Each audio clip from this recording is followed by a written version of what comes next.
Olá, muito bem-vindo. O programa Nossa Entidade está no ar e hoje traz representantes da Liga Solidária, que mantém 9 centros educacionais infantis e 8 programas socioeducativos. Eu converso com a Lívia Magro, que é supervisora da Liga Solidária, e também com o Marcos Muniz, que é o coordenador de relações institucionais da instituição. É redundância, né, Marcos?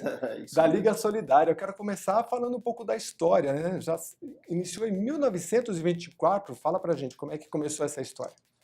Exatamente. Muito bem-vindo. A Liga é uma organização do terceiro setor, né, que atua na cidade de São Paulo há 94 anos.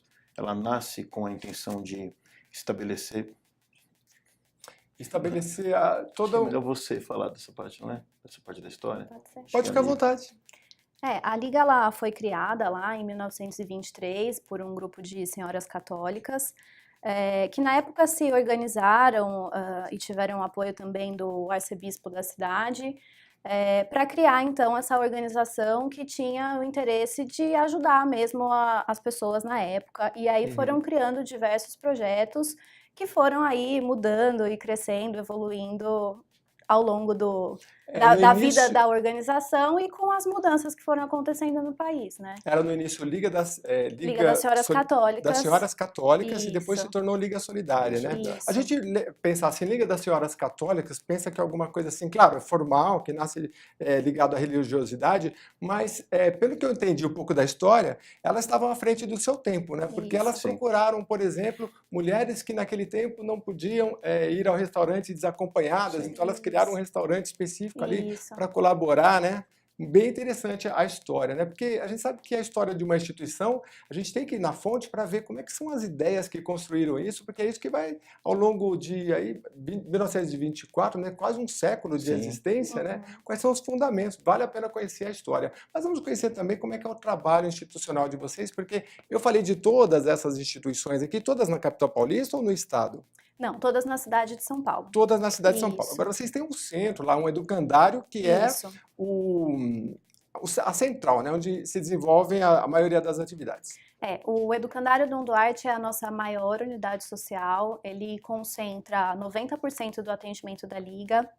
E aí, lá dentro, a gente tem diversos programas sociais que atendem a comunidade do entorno. Então, a gente tem centros de educação infantil para crianças de 0 a 3 anos. A gente tem programa para crianças, um contraturno escolar, para crianças de 5 a 14 anos.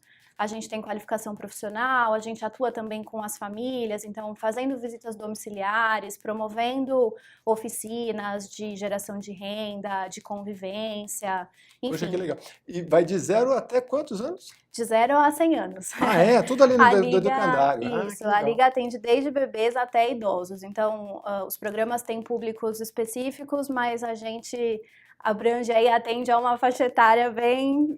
Entendi. Você falou de 0 até 100 anos, olha, daqui a pouco vai aparecer um com 101 anos lá, vocês vão ter que atender. Isso Bom, mesmo. muito bem. E aí, mas são quantas pessoas atendidas lá? A gente atende 10 mil pessoas. 10 mil pessoas. E tem um público específico, assim, de uma faixa, de uma renda mais baixa? A gente atende pessoas... Não necessariamente. Não, a gente atende sim no Educandário Dom Duarte famílias em situação de vulnerabilidade social. Então... são famílias com uma renda per capita baixa, na grande maioria dos casos. Quem quer fazer uma visita, fica na Raposo Tavares, você tem de cor ali o endereço, como é que faz? Liga antes?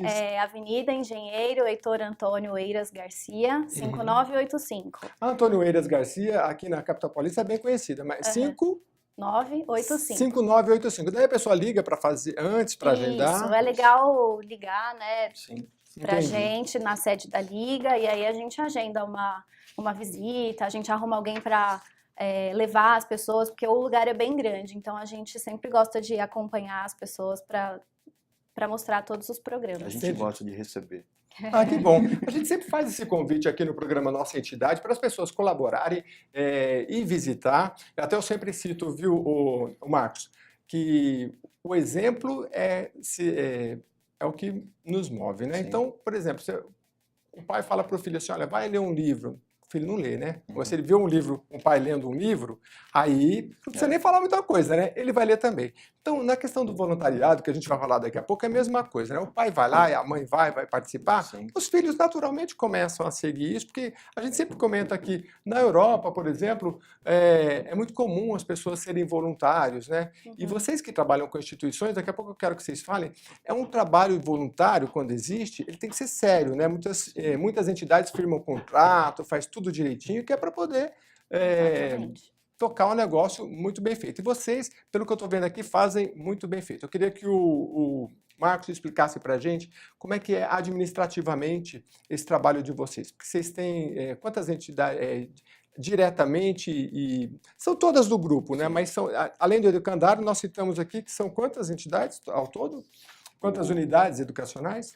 São 8, pelo menos. São nove centros de educação infantil, né? 9 centros de educação infantil. Sim. E esses centros... São 1.300 crianças diretamente ali. Entendi. E estes centros, como é que funciona? Eles... Você tem um trabalho voltado diretamente para o público particular e uma parte dessa renda é revertida para a assistente social. Como é que é? Sim, a Liga entende que ela tem uma parceria com a iniciativa privada, com governos e com organizações também que compõem o campo do terceiro setor, mas entende que é importante que ela também tenha uma carta de negócios que capte recurso para sustentar também a ação social. Que é importante participar dessa política pública que o governo institui, a gente acredita nessa relação, né? Mas é importante também que a organização ela atue no sentido de fomentar internamente, através de uma equipe profissionalizada, recursos para que isso mantenha também o trabalho social. Acho que é por isso que a gente atua há 94 anos, né, na cidade. Ô Marcos, isso é importante porque o nosso trabalho aqui, quem acompanha o programa Nossa Entidade, ou é uma entidade, ou é gente que gosta de trabalhar, de ser um voluntário, e o público em geral. Então, é importante você explicar, porque eu entrei no site, eu vi que tudo que vocês fazem é muito transparente. Tem lá, inclusive, acho que o Giba pode colocar um pouquinho o site para a gente. Talvez não tenha total definição aqui para quem está em casa, mas a gente consegue observar que tem lá um relatório, né? Inclusive, eu vou mostrar aqui daqui a pouco, mas no site tem também. Onde é que fica aquele relatório que vocês mostram lá? Onde é investido em cada área, na infância? Sim. Fica ali na Liga, nosso trabalho, né? Acredito que seja nosso trabalho, Giba. Vamos olhar ali. Você pode olhar também ali, ó, no nosso relatório anual de 2017. Sim. Ah, tá bom. Fica na Liga, né? É na Liga? É no início. Estava no início. Está no início. E aí tem o relatório. Isso. Então, se você entrar no site da entidade, que é o www.ligasolidaria.org.br ligasolidaria.org.br, vocês vão ver, tem lá o relatório anual de 2017 disponível, que é o mesmo que desse daqui. Sim. É isso mesmo. Vou mostrar aqui para a câmera um pouquinho, a gente pode colocar, aos poucos a gente chega lá. O que eu consigo entender o seguinte, que ali vocês têm definido cada área onde é investido e o valor que foi investido. Sim. Agora, vocês têm um trabalho tanto em convênio com a Prefeitura de São Paulo, vocês têm as doações e têm os convênios. Então, como é que de onde vêm os recursos? Parte dos recursos são da relação dos convênios na Prefeitura de São Paulo, parte dos recursos é a questão da captação, né, que a gente faz com os parceiros, e os recursos também das provedoras, que é o trabalho, os negócios sociais que a Liga tem, os colégios, que aportam recurso dentro do social também. Ah, entendi. Então, aqui na capital paulista eles têm o Colégio Santa Amália, na saúde, o Colégio Santa Amália Maple Beer, no Tatuapé, o Gero Center, é isso? O Gero Center. É ligado à geriatria ou não tem nada a ver? O Gero Center é um centro de atividades para idosos. Ah, tá bom. E também esses todos são particulares, como a gente está citando aqui, o Lar Santana de Alto de Pinheiros, o Lar Santana em Butantã, e os serviços de hospedagens também. Então, todas essas unidades são unidades particulares, mas cujos lucros são revertidos para a assistência social. É um modelo bem interessante, porque vocês não ficam só dependendo do governo, embora o governo tenha realmente parceria com milhares de instituições e está cada vez mais caminhando para essa colaboração com as ONGs, Sim. porque o governo não faz tudo, né? Então, com entidades sérias é que ele consegue chegar ao atendimento. Mas vocês também amplificam este leque de recursos e aí estão conseguindo fazer um trabalho muito bem administrado, pelo menos é o que disse a revista Veja ou Isto É? Acho que é a revista Isto É, né, de 2008, que fala sobre vocês ganharam, estiveram entre as instituições melhor bem administradas naquele ano, né? Até vou perguntar para você, Lívia, como é que se chega a esse nível de excelência administrativamente? Olha, de fato, então, a gente mantém essa estrutura, né, de unidades que são negócios que ajudam a gente a garantir a sustentabilidade financeira da Liga. Para além disso, a gente tem trabalhado bastante na profissionalização mesmo da organização, né? Então, hoje a gente tem 1.100 colaboradores na Liga, funcionários todos CLT. E a gente também trabalha bastante pela modernização da gestão da nossa organização, né? Então, a gente tem trabalhado bastante com monitoramento de indicadores dos programas sociais, das unidades mantenedoras. Então, a gente tem feito um esforço constante para estudar mais sobre o que a gente faz, entender o que a gente já faz de muito bom e o que a gente pode ainda melhorar. E dentro desses indicadores aí, o que você deve acompanhar esses indicadores aí? O que tem evoluído? Que é bom a gente ter um indicador, porque se a gente não mede, a gente não sabe como melhorar e nem o que está ruim, né?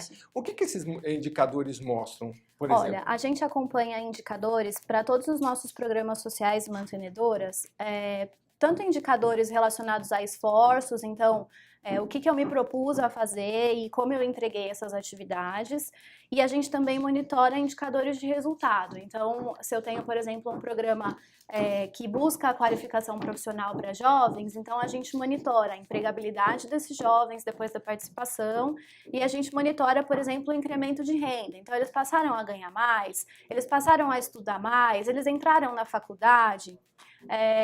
Para programa de nutrição, por exemplo, a gente acompanha... Não, antes de você passar para a nutrição, achei legal essa questão do profissional, porque daí você medindo, você fala, poxa, a gente está oferecendo, não sei, vocês oferecem cursos lá também? Isso. Estamos oferecendo o curso X. Poxa, mas esse curso não está empregando, o curso Y está empregando muito mais, então vamos investir mais nesse, assim, né? Isso é muito legal, então, porque senão você está fazendo um trabalho que você não tem resultado. Isso, inclusive, já aconteceu, assim, na história da Liga, né? Então, a gente oferece alguns cursos, aí a gente monitora, acompanha. O interesse das pessoas é grande ou não é?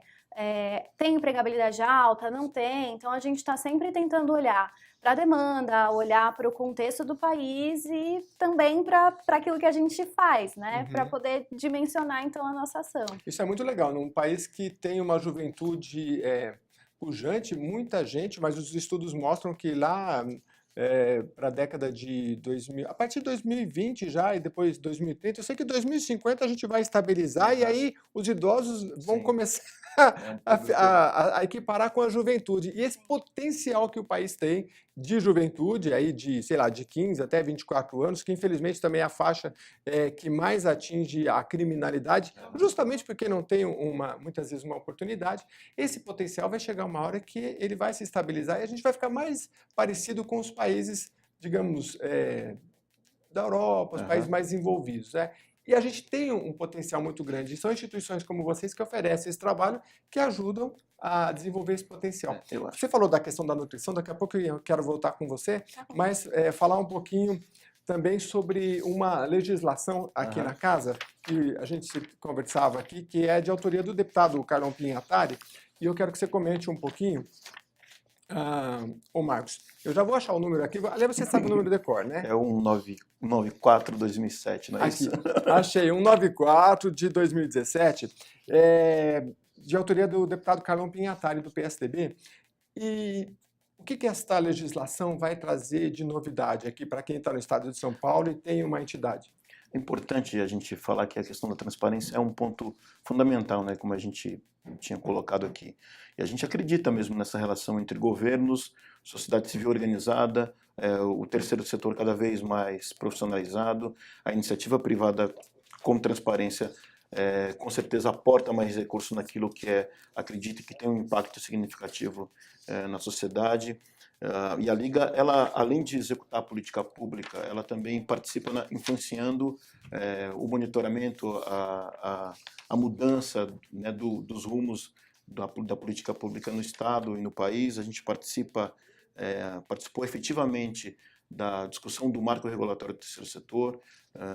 O Sistema Único da Assistência Social é uma lei orgânica nacional importante, de bastante significativa importância para o país. E no Estado de São Paulo, o PL que está sendo discutido aqui na casa, ele organiza o Sistema Único da Assistência no Estado inteiro. Isso é extremamente importante, tem impacto nos 645 municípios, né? Eu tenho acompanhado isso e discutindo isso nos fóruns e conselhos de direito que faço parte, porque é importante que a gente tenha cada vez mais um rumo claro, né, do governo e uma legislação clara para conseguir. Na sua opinião, hoje qual que é a maior demanda nessa área? Assim? É justamente de uma clareza entre enfim, qual que é a maior demanda que você acha que esse marco tem que regular? Eu acho que ele organiza quais são essa política, ao que ela se destina, né? Qual é o objetivo dela. Ela também prevê metas claras para que os municípios se organizem, né? E procurem organizações parceiras que possam atender aquele objetivo. Define um percentual orçamentário também através das suas câmaras municipais. Isso é importante, que recurso é importante para o terceiro setor, no sentido da efetividade e continuidade, né? Então, ela tem um impacto bastante grande e é um momento feliz no Estado nesse sentido, porque a contribuição desse projeto de lei é muito importante.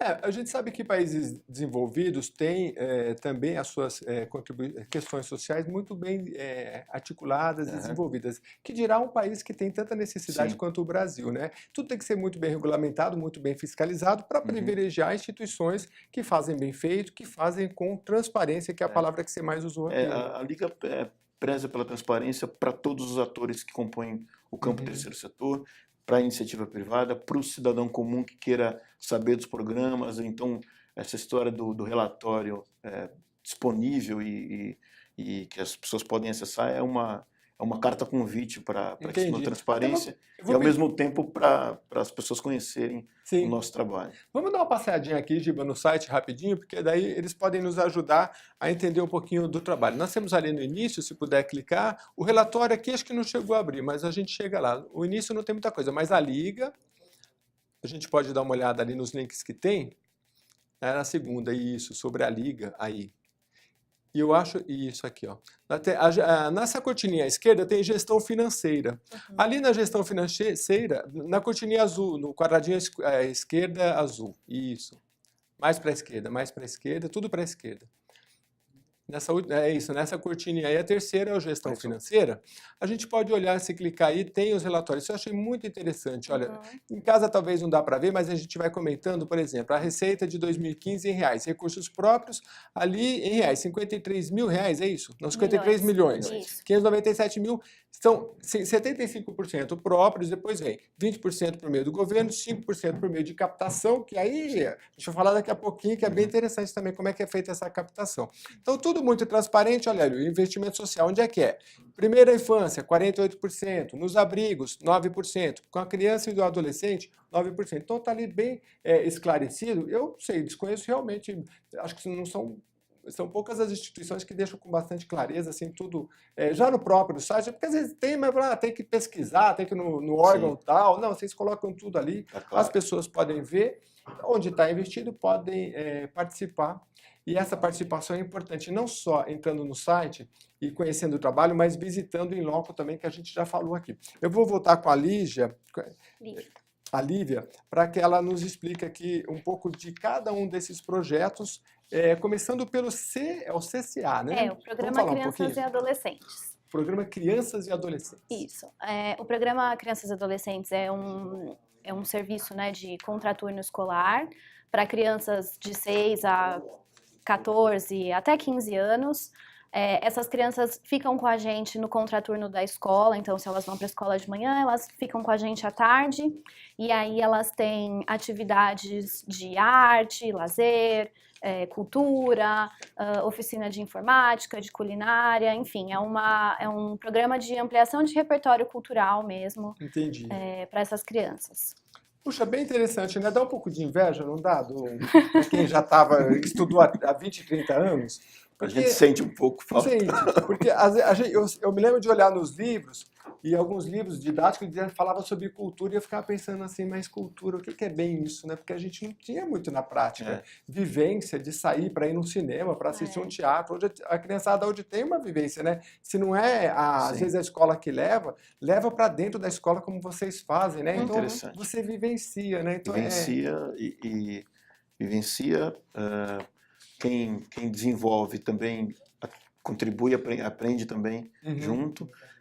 No Educandário Dom Duarte, a gente tem uma relação muito interessante com a comunidade. Nos finais de semana, a comunidade usa o espaço, que é bem interessante para uma área verde importante. Então, usa para na capital paulista que não tem muita opção. Para piquenique, as famílias vão, as crianças brincam, as pessoas jogam bola, os times estão lá organizados para usar o espaço, é bastante interessante. Recentemente a gente construiu uma pista de skate, que também é um sucesso. Olha, não dá inveja mesmo. Olívia, você é supervisora de gestão do conhecimento da Liga Solidária, né? Isso. Eu queria te fazer uma pergunta, porque eu li recentemente que nós teremos uma demanda de 420 mil profissionais na área de tecnologia da informação. E muita gente está aí, eu quero estudar direito, quero fazer jornalismo, tudo bem, vai fazer, é bem legal, né? Mas só que assim, são profissões da área de humanas e muitas vezes a molecada não quer ir tanto para essa área de exatas, né? Vocês têm um trabalho voltado para essa área, para estimular? Até porque, primeiro, a gente vai está vivendo cada vez mais. Então a gente não vai ter uma profissão só, né? A gente vai passar. O cara não vai, se ele viver 80 anos, 90 anos com saúde, como daqui para frente viveremos cada vez mais, talvez ele não vai querer ficar numa profissão 80 anos, né? Vai passar por várias. Como é que vocês estão vendo esse cenário novo? Vocês que trabalham com a molecada e com a criançada. Olha, eu li outro dia que os empregos que os meus futuros filhos terão ainda não foram criados, né? Foram criados. Então a gente tenta ter isso em mente nos nossos programas sociais. Então a gente tem trabalhado bastante para trazer inovação e para pensar em jeitos novos de fazer, novas oficinas que a gente possa oferecer, novos cursos profissionalizantes. A gente tem hoje um curso que tem mais a ver com tecnologia no nosso programa de qualificação profissional. Então, a gente tenta manter sempre a mente aberta, né, para essas novidades que vão chegando e a gente tem que, enfim, oferecer essas oportunidades também para esse público que a gente atende. Vocês que trabalham com a cultura, com a arte, acho que é por aí, né? Porque pedagogos dizem o seguinte... no mundo todo se estuda muito a língua do país, se estuda a matemática... E que mais? No nosso caso, o português, a matemática, isso é fundamental. E as artes ficam lá para o final, né? Ao passo em que, para você buscar novas profissões, para você ser mais criativo, só nas artes que você vai buscar. Não que a matemática e a língua não sejam importantes, mas às vezes deixa esquecido. E são instituições como vocês que podem fazer isso e abrir um leque ali de oportunidades, porque daí... eles conhecendo com essa interatividade, eles podem escolher a melhor profissão, estar melhor na vida, e aí vai entrar naquele índice de relatório de vocês lá para ver se eles estão se dando bem. Um resultado positivo. Na verdade, daqui a pouco eu vou chamar uma campanha que a Liga Solidária tem, muito legal, você vai ver, vai gostar e conhecer mais do trabalho deles aqui na capital paulista, que você pode participar. A gente vai para um rápido intervalo e volta já com a Lívia e com o Marcos da Liga Solidária. É só um minutinho.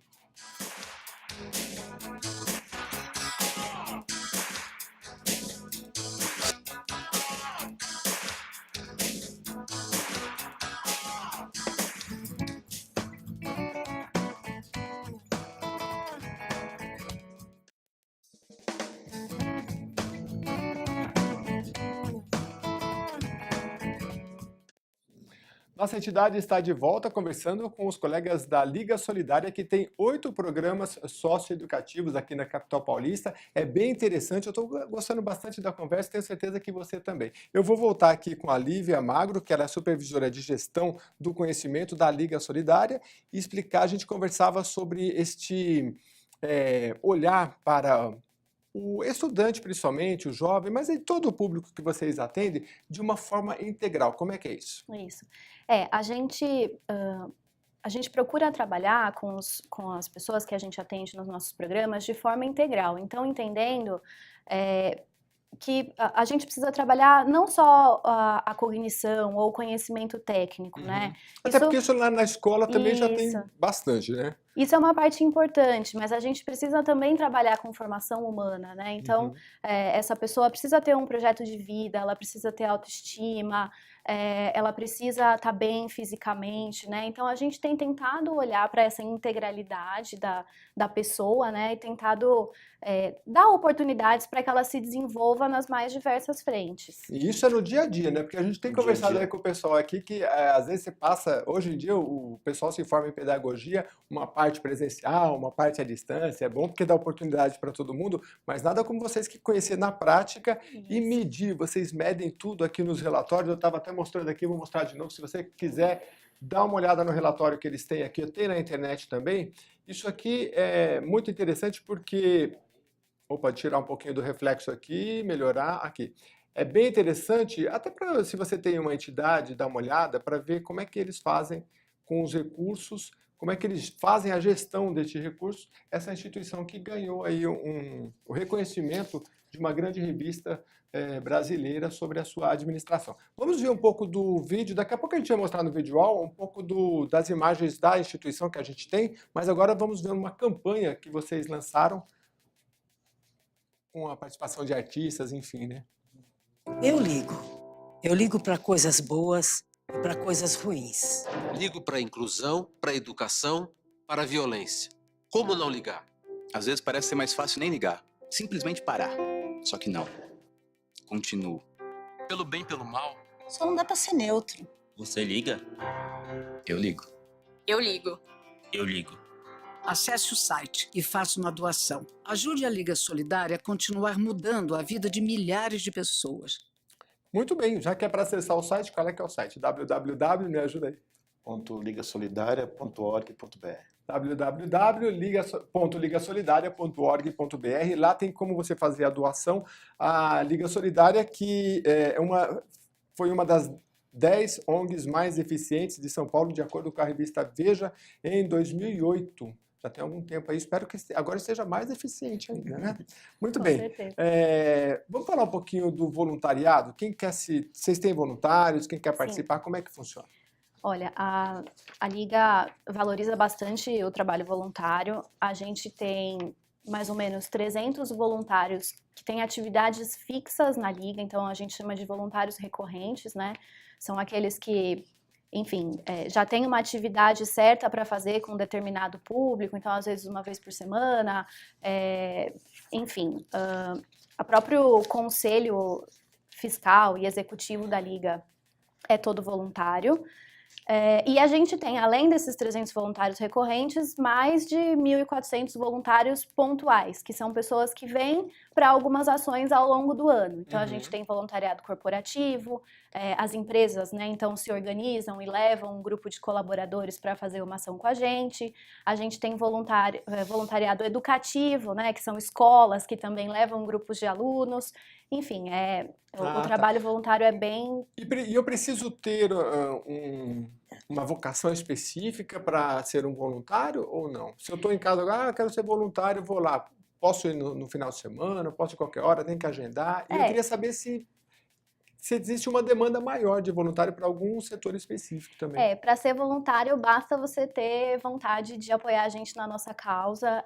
A gente tem atividades das mais diversas, algumas super técnicas, outras não. Você não precisa necessariamente atuar com alguma coisa que você tenha uma grande experiência profissional.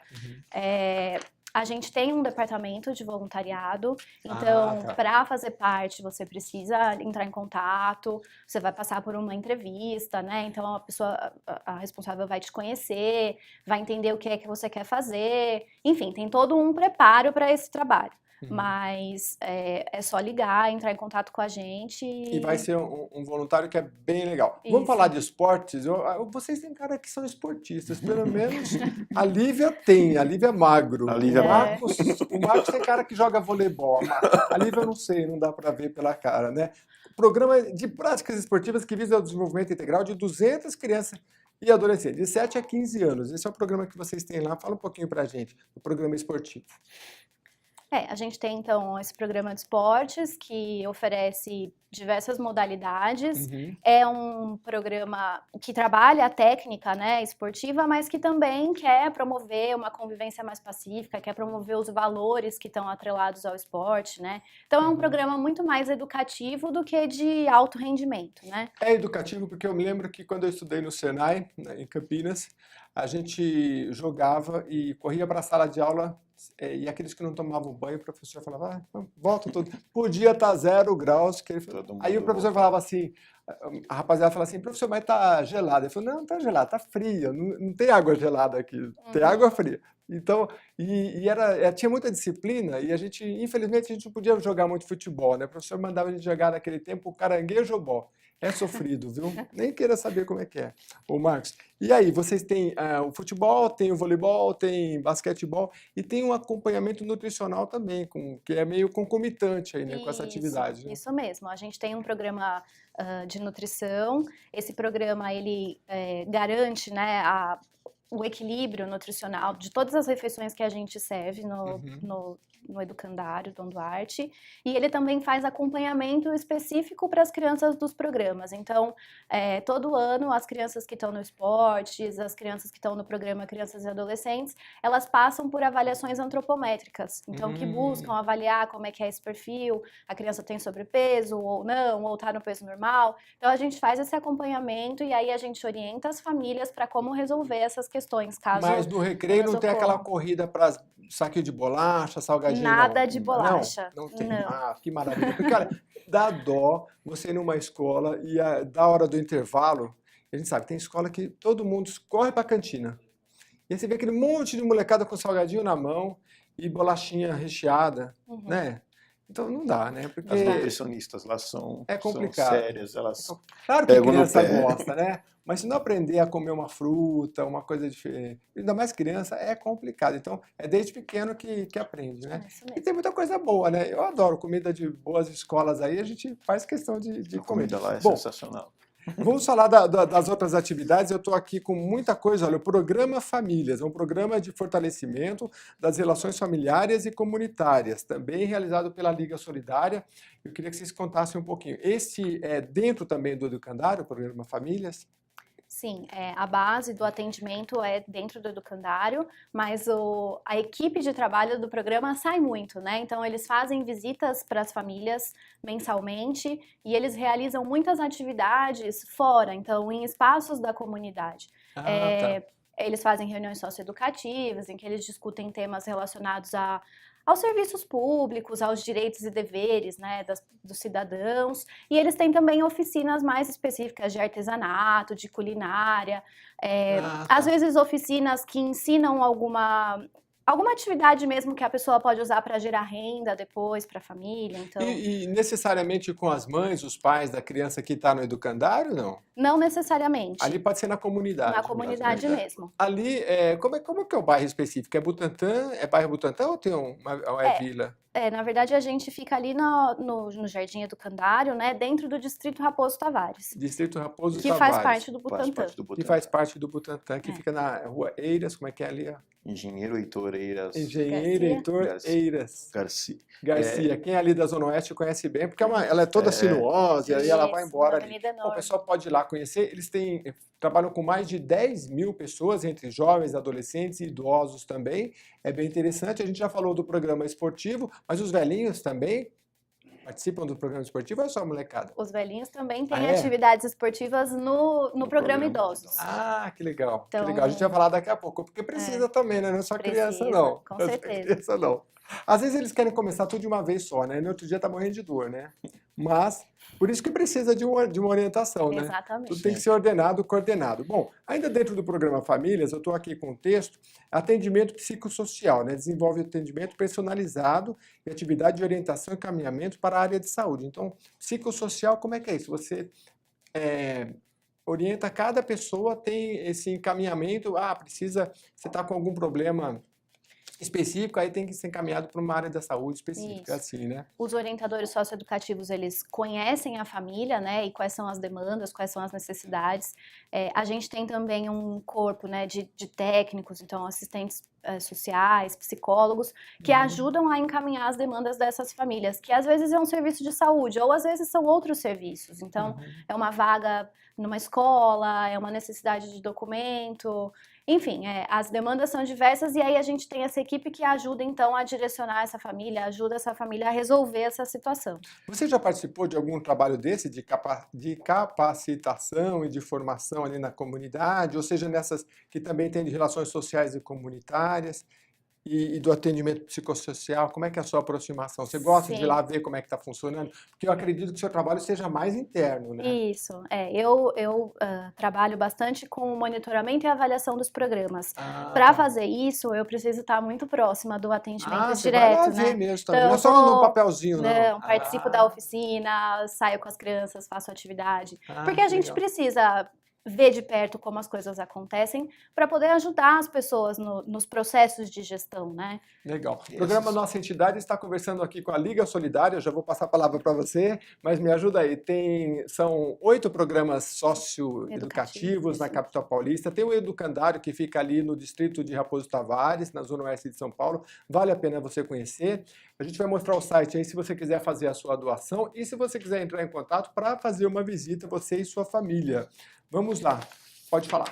É interessante falar isso, porque a equipe, quando vai para o atendimento na comunidade, ela tem, como a Levi disse, várias demandas ali localizadas. E essas demandas, às vezes, extrapolam a questão do atendimento da organização. Sim. Então, a gente também tem uma preocupação no sentido de qual é o ator de decisão que eu tenho que acionar, como é que eu posso contribuir para que essa demanda Uma orientação jurídica, seja por colocada, exemplo. seja colocada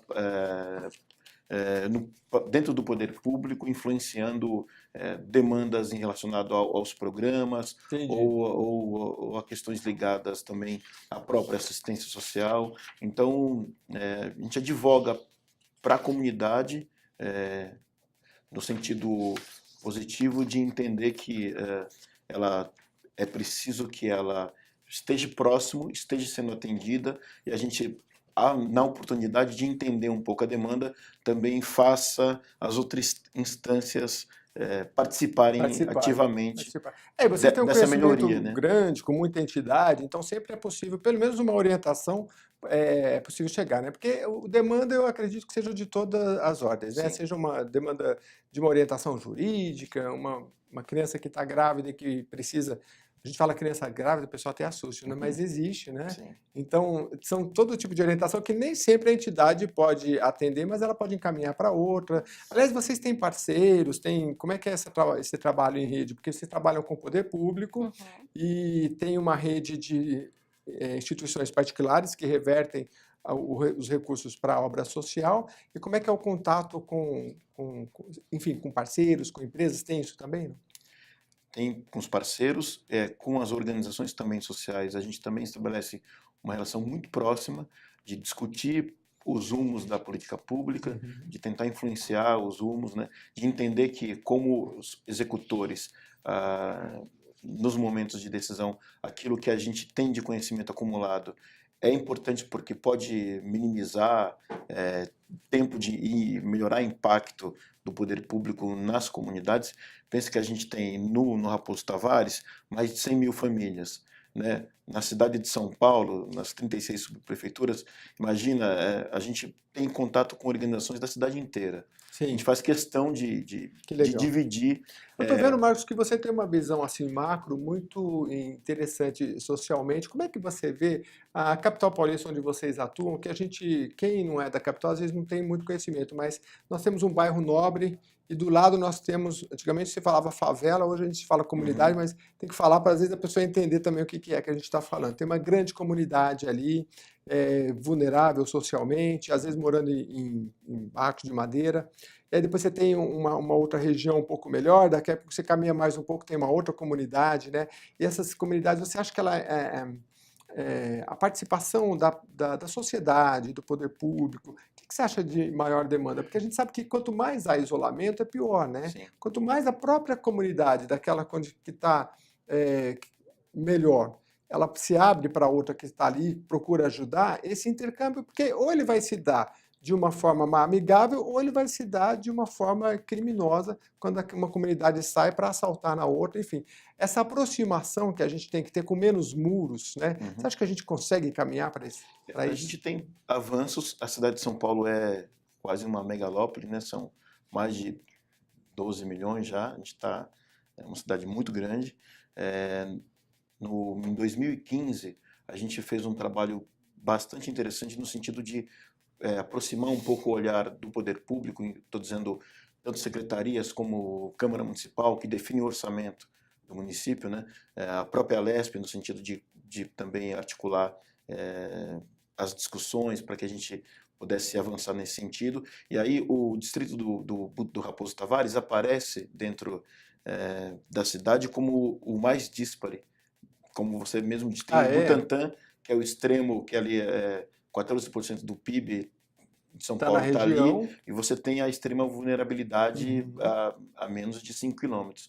Eu acho que é um desafio avançar para que a lente de quem toma decisão olhe especificamente para esses lugares, que não é característica só do Raposo Tavares, ela está localizada nos extremos, tanto leste como sul, mas como o Butantã ele tem ali ele é menor comparado a extremo leste e extremo sul, essa régua acaba ficando um pouco mais equacionada, mas quando você vai para perto da comunidade em loco, como a Lívia estava dizendo, de atendimento, de proximidade, de levantar demanda, de promover inovação, isso fica evidente. Então, o trabalho é evidenciar.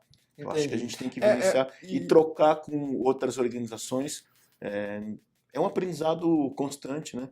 Então, e no poder, porque a gente está falando do poder público aqui, a gente citou aqui um projeto de lei de autoria do deputado Carlão Piantari, que vai buscar regular no estado de São Paulo toda a questão do Sistema Único de Assistência Social, sim, que é bem importante que você citou, e você que tem uma entidade ou se interessa pelo tema, ou é um estudante da área, procure esse projeto, encaminhe o seu e-mail aqui para a Assembleia Legislativa, quando há as audiências públicas, você vem debater aqui com a gente, que é muito importante, porque, quem sabe, até participar aqui de um programa, porque faça como o Marcos, que ele está por dentro, está participando, e eu queria, tem toda essa questão do poder público intervir. E na questão das empresas, né, do setor privado. Eu li recentemente uma reportagem dizendo que os maiores bilionários do mundo, acho que por força de uma iniciativa do Bill Gates, vão doar alguns 50% da sua fortuna, os maiores bilionários do mundo, para as instituições. Muitos já assinaram no papel, né? No Brasil, falta essa cultura, um pouco dessa aproximação, dessa participação da iniciativa privada com comunidades mais carentes, via instituições ou diretamente? Que tem avançado. Eu acho que a gente tem muito ainda para caminhar, mas tem avançado, sim. Eu acho que quanto mais transparente for, mais você tem a capacidade da iniciativa privada também contribuir com recurso e com tecnologia também. Sim. Eu acho que a transparência é o lugar aí desse ponto. Eu acho que a gente tem avançado. Entendo que a gente tem avançado. Entendi. Mas ainda falta, não é não é o melhor dos mundos, mas é um caminho a ser percorrido. A gente não pode esquecer esquecer e se afastar dele. É importante sempre incentivar essa relação da iniciativa privada, governos e organizações no sentido macro do desenvolvimento social, né?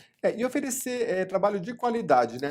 Não é porque você está numa comunidade carente e que você vai falar, vamos fazer qualquer coisa de qualquer jeito, sem higiene, com uma alimentação mais ou menos, um campinho de futebol mais ou menos. Eu percebi que vocês têm um trabalho de qualidade para todos, né? Então isso é bem importante. Vamos falar dos que eu chamo de velhinhos, né? Por que não, né? Os idosos, né? Aliás, esses dias um comentarista de um jornal disse assim, às vezes eu falo velhinho sim, porque como é que eu vou chamar o livro O Velho e o Mar? Vou chamar o Idoso e o Mar? Não dá, né? Então, os nossos idosos, como é que vocês têm um trabalho voltado para eles que estão aumentando cada vez mais?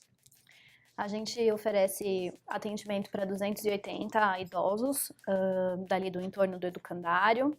A gente oferece tanto o atendimento domiciliar para aqueles que não conseguem chegar até o nosso programa, quanto oficinas e atividades para aqueles que vêm, né? Então a gente tem ginástica, fisioterapia, dança, festa, aí eles vão para o teatro, eles vão para museu, enfim, é um programa que ferve.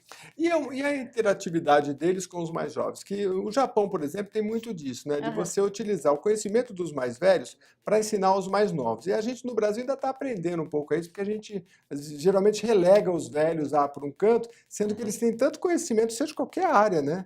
Para poder ensinar. Vocês têm essa interação com a molecada? Sim, a gente tem feito várias ações, né? Tanto dos idosos com as criancinhas das creches, quanto com os mais adolescentes, do crianças e adolescentes. Então, eles trocam cartas, eles fazem oficinas de culinária juntos. Como a gente tem esses públicos diversos dentro dos programas da Liga, a gente consegue fazer diversas ações em conjunto, unindo esses públicos. Muito Interessante, né? Uma iniciativa interessante de promover essa relação nos espaços, né? De poder os idosos visitarem os centros de educação infantil, as crianças também visitarem lá os idosos nas suas atividades, é bastante interessante. Eu estou lendo aqui que vocês têm um trabalho com as crianças desde os 0 aos 3 anos de idade, né? Baseada na socialização, na capacitação, enfim, né? E as famílias são chamadas periodicamente para reuniões e são convidadas a dar continuidade e acompanhar em casa o trabalho, né? Então isso é bem interessante, porque numa idade mais adulta a gente tem, ou na adolescente, a molecada tem medo, né? Antigamente tinha medo, né, de ver o boletim. Hoje em dia essa relação já não está tão assim, né? Sim. Mas aqui no caso também vocês estão falando aqui de um público mais novinho, né? Até 3 Isso. anos, né? Como é que é isso? De integrar a família? No Centro de Educação Infantil, a gente promove todo um processo de desenvolvimento da criança, né? Para que ela se desenvolva da melhor forma possível. E esse desenvolvimento tem que continuar em casa. Então, é importante que a gente tenha a família cada vez mais próxima do Centro de Educação Infantil, para que eles deem continuidade a esses estímulos quando a criança não está dentro das unidades, né, no processo do Centro de Educação Infantil. Então, a ideia é essa, aproximar as famílias para a gente conseguir cada vez mais promover esse desenvolvimento. Muito bem. O programa está chegando ao fim, mas antes eu quero falar sobre a questão da capacitação e a Lívia vai falar um pouquinho para a gente. Enquanto a gente abre o site mais um pouquinho, eu quero mostrar 2 publicações que vocês têm. Mas fala para a gente, enquanto isso, Lívia, da Educando Jovens para o Mercado de Trabalho. Preparo de jovens a partir dos 15 anos. Isso. Até porque tem a legislação, eles vão entrar no mercado a partir dos 16, né? Sim, o programa de qualificação profissional, ele é a partir de 15 anos, mas a gente tem uma faixa etária também bastante diversa, de adultos mesmo, né, de mais velhos, procurando às vezes uma requalificação para, enfim, ter uma posição melhor no mercado de trabalho. E aí a gente oferece cursos, né, de informática, né, tecnologia da informação e assistente administrativo, gastronomia, cabeleireiro. Então, são cursos mesmo para que essas pessoas tenham ferramentas para entrar no mercado de trabalho. Para iniciar no mercado de trabalho, que não é Isso. fácil não, né, Marcos? Não é fácil. A gente Não é. começou faz tempo, hein? Naquele tempo era Começamos difícil, faz hoje tempo. não está diferente, Não está né? diferente. Eu acho que essa 14, questão... a gente começar com 12, 13 anos, né? Hoje já está melhorzinho, Hoje já 16. está melhor. Essa questão da tecnologia, ela veio para ficar e ela tem uma mudança significativa em todo o campo, né?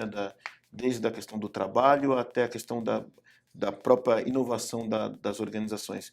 Então, a gente tem que estar perto disso, tem que aprender conjuntamente com essa demanda que o jovem traz, né? Essa iniciativa de que ele sabe, já nasce conectado, né? A gente tem que estar próximo. É diferente, a gente tem que aprender com eles. Vamos lá. Eu me lembro que eu dei uma olhada no site, eu acho que é em Acontece, tem alguma coisa que vocês querem divulgar aí nos próximos meses, e tem também as publicações de vocês, que eu não sei se é em Colabore, mas tem as publicações, que são bem legais. Ô, Giba, voltando um pouquinho, vamos voltar lá, no nosso trabalho. No nosso trabalho, aí, eu acho que tem aqui, ó, na cortininha azul é lá embaixo, publicações. Aí, então, se você quiser acompanhar mais o trabalho, eles têm lá a Guia de Prevenção Solidária e tem a cartilha, não sei se dá para abrir algum aí para mostrar, livros de receita, concurso de dramaturgia, tem muita coisa lá para quem quiser. Ah lá, ó, Liga Solidária, Guia de Prevenção à Violência, isso aí é para todas as idades, né? Tem tudo explicado direitinho, entra lá, porque eu acho que outras escolas e outras instituições podem participar. Quero deixar vocês à vontade, tem mais um minuto aí para as considerações finais. Por favor, Lívia. Eu queria agradecer o convite, dizer que a gente está aberto na Liga, né, para conversar, para trocar ideias com outras organizações, com pessoas interessadas.